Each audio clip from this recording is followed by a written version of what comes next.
so much of your career and this platform has been to allow us to talk about things that are unexplained, and or where the explanations don't really seem to explain it.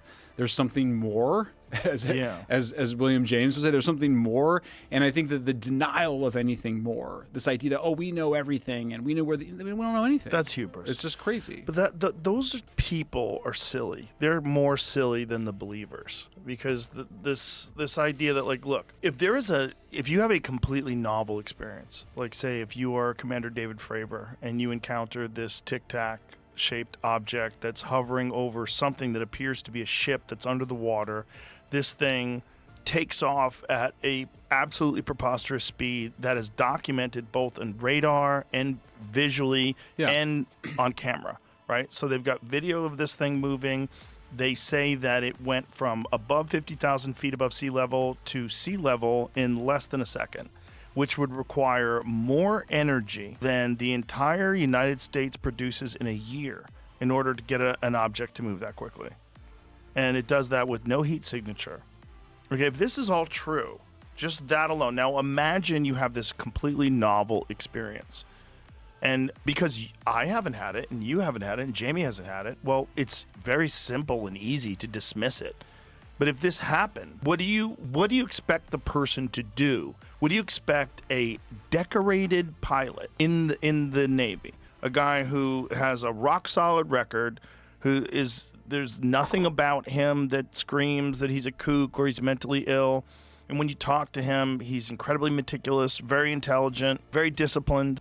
His face, it looks like he had a spiritual experience. Yeah. He has a smile on his face. When I was in Delhi, I went to the Jain temple and I went to the Hindu temple. And I'm not Jain, I'm not Hindu. But I had a look on my face that reminded me, that sort of like that starry-eyed, right, the look in your face where you've experienced the wonder and the awe of being alive, and we're on this planet and we don't really understand it all, but it's beautiful and it's okay. And I think that's the spiritual. I mean, that's where it's like he's been touched by. I'm not imposing this, but he's sort of touched by God in some way, but touched by something. And it's not something extraordinary. Yeah. And I think the other thing, you read that environment, you're like, that thing showed dominance in that environment. So on the one hand, it showed itself to be dominance. Call it technological. Whatever. Valet might call it spiritual dominance. Right. So, but that's for me what's special about it, and I think it's not going to go away. And I don't think we're going to get to the answer. I don't think the government. How could the government? I don't think they know, and even if there was some contact, I don't know if that would really tell you all the answers. Well, what I could imagine is that they have acquired both eyewitness, video, radar, all the various sensors, data, and they've done this with multiple instances of these things, and they are trying to assess what this is.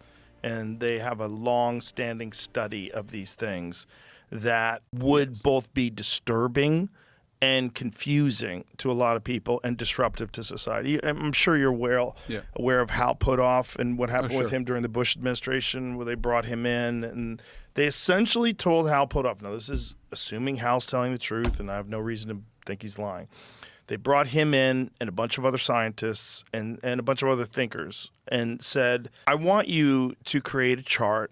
On one side, list the positive aspects of disclosure, and the other side, what are the negative ramifications of disclosure? Government, religion, the finances, all the different things that could happen in the world. And the negatives outweighed the positives, and they decided not to disclose.